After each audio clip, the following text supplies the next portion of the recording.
حج کے دن حضور صلی اللہ تعالی علیہ وسلم عرفات تشریف لائے اور آپ نے وہاں قیام فرمایا۔ جب سورج ڈھلنے لگا تو آپ نے قصبہ یعنی اپنی اونٹنی کو لانے کا حکم فرمایا۔ اونٹنی تیار کر کے حاضر کی گئی تو آپ اس پر سوار ہو کر بطن وادی میں تشریف لائے اور اپنا وہ خطبہ ارشاد فرمایا جس میں دین کے اہم امور بیان فرمائے۔ حضور اکرم صلی اللہ تعالی علیہ وسلم نے اللہ کی حمد و ثنا کرتے ہوئے خطبے کی یوں ابتدا فرمائی: اللہ کے سوا کوئی اور معبود نہیں ہے، وہ یکتا ہے، کوئی اس کا شریک نہیں۔ اللہ نے اپنا وعدہ پورا کیا، اس نے اپنے یعنی رسول کی مدد فرمائی اور تنہا اس کی ذات نے باطل کی ساری مجتمع قوتوں کو زیر کیا۔ لوگو میری بات سنو، میں نہیں سمجھتا کہ آئندہ کبھی ہم اس طرح ایسی مجلس میں یکجا ہو سکیں گے، اور غالباً اس سال کے بعد میں حج نہ کر سکوں گا۔ لوگو اللہ تعالیٰ کا ارشاد ہے کہ انسانوں، ہم نے تم سب کو ایک ہی مرد اور عورت سے پیدا کیا اور تمہیں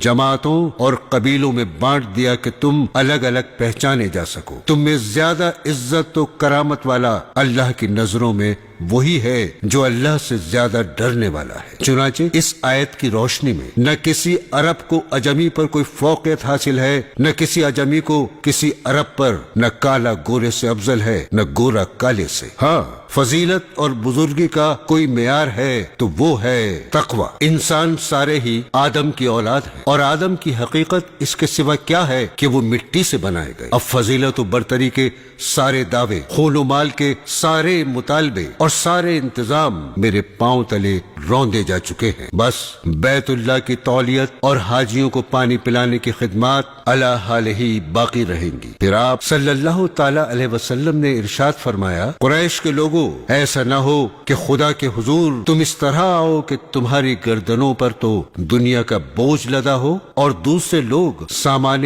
آخرت لے کر پہنچیں، اور اگر ایسا ہوا تو میں خدا کے سامنے تمہارے کچھ کام نہ آ سکوں گا۔ قریش کے لوگوں، اللہ نے تمہاری جھوٹی نخوت کو ختم کر ڈالا اور باپ دادا کے کارناموں پر تمہارے فخر و مباحات کی اب کوئی گنجائش نہیں۔ تمہارے خون و مال اور عزتیں ایک دوسرے پر قطعاً حرام کر دی گئیں ہمیشہ کے لیے۔ ان چیزوں کی اہمیت ایسی ہی ہے جیسی تمہارے اس دن کی اور اس مبارک یعنی ذی الحجہ کی خاص کر اس شہر میں ہے۔ تم سب اللہ کے آگے جاؤ گے اور وہ تم سے تمہارے اعمال کی باز پرس فرمائے گا۔ دیکھو میرے بات کہیں گمراہ نہ ہو جانا کہ آپس میں ہی کچھ تو خون کرنے لگو۔ اگر کسی کے پاس امانت رکھوائی جائے تو وہ اس بات کا پابند ہے کہ امانت رکھوانے والے کو امانت پہنچا دے۔ لوگوں، ہر مسلمان دوسرے مسلمان کا بھائی ہے اور سارے مسلمان آپس میں بھائی بھائی ہیں۔ اپنے غلاموں کا خیال رکھو، ہاں غلاموں کا خیال رکھو، انہیں وہی کھلاؤ جو خود کھاتے ہو،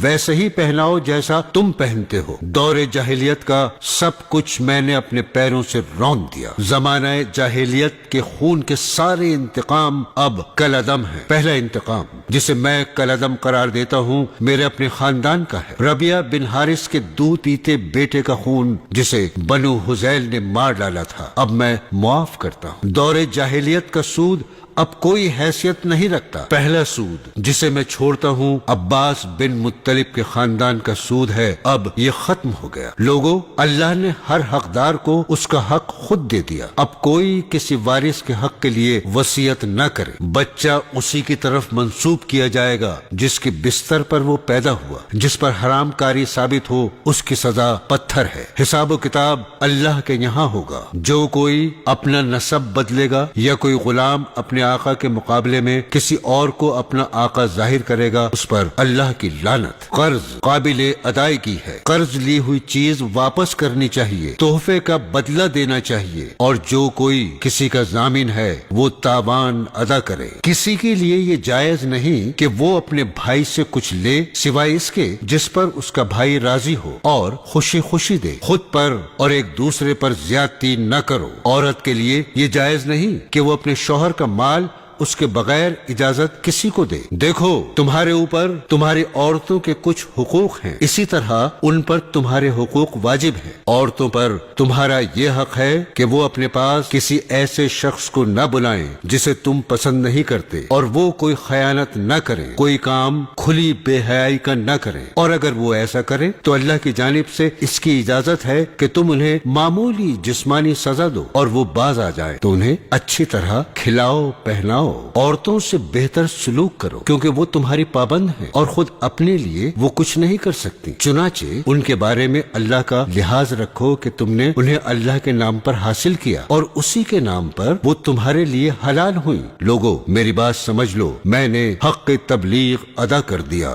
میں تمہارے درمیان ایک ایسی چیز چھوڑے جاتا ہوں کہ تم کبھی گمراہ نہ ہو سکو گے اگر اس پر قائم رہے، اور وہ اللہ کی کتاب ہے۔ اور ہاں دیکھو، دینی معاملات میں غلو سے بچنا کہ تم سے پہلے کے لوگ انہی باتوں کے سبب ہلاک کر دیے گئے۔ شیطان کو اب اس بات کی کوئی توقع نہیں رہ گئی کہ اب اس کے اس شہر میں عبادت کی جائے گی، لیکن اس کا امکان ہے کہ ایسے معاملات میں جنہیں تم کم اہمیت دیتے ہو اس کی بات مان لی جائے اور وہ اسی پر راضی ہے۔ اس لیے تم اس سے اپنے دین و ایمان کی حفاظت کرنا۔ لوگو اپنے رب کی عبادت کرو، 5 وقت کی نماز ادا کرو، مہینے بھر کے روزے رکھو، اپنے مالوں کی زکوٰۃ خوش دلی کے ساتھ دیتے رہو، اپنے اللہ کے گھر کا حج کرو اور اپنے اہل امر کی اطاعت کرو تو اپنے رب کی جنت میں داخل ہو جاؤ گے۔ اب مجرم خود ہی اپنے جرم کا ذمہ دار ہوگا، اور اب نہ باپ کے بدلے بیٹا پکڑا جائے گا نہ بیٹے کا بدلہ باپ سے لیا جائے گا۔ سنو، جو لوگ یہاں موجود ہیں انہیں چاہیے کہ یہ احکام اور باتیں ان لوگوں کو بتا دیں جو یہاں نہیں ہیں، ہو سکتا ہے کوئی غیر موجود تم سے زیادہ سمجھنے اور محفوظ رکھنے والا ہو۔ اور لوگوں،